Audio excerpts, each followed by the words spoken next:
সারেগামা পার মঞ্চে চরম অন্যায়ভাবে বিচার করা হয়েছে। দ্বিতীয় তৃতীয় কারা হলেন এবং কে কি পুরস্কার পেলেন, তো চলুন বিস্তারিত জেনে নেওয়া যাক। ছিল সারেগামা পার গ্র্যান্ড ফিনালে। এই সিজনে চ্যাম্পিয়ন হয়েছে আয়ুষ গুপ্তা। দীর্ঘ লড়াইয়ের পর তার হাতে উঠেছে চ্যাম্পিয়নের ট্রফি এবং দ্বিতীয় হয়েছে গীতশ্রী চৌধুরী।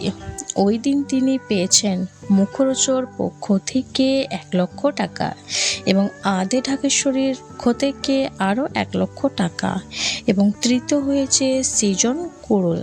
তিনিও গীতশ্রীর সমান পুরস্কার পেয়েছেন। পার্টিসিপেন্টরা আকর্ষণীয় পুরস্কার পেয়েছে, তবে এই বিচার অনেকেই মানতে পারছে না। তো বন্ধুরা, আপনাদের এই বিষয়ে কোনো মন্তব্য থাকলে অবশ্যই কমেন্ট করে জানাবেন। ভিডিওটি ভালো লাগলে একটি লাইক করবেন, চ্যানেল সাবস্ক্রাইব করে পাশে থাকবেন।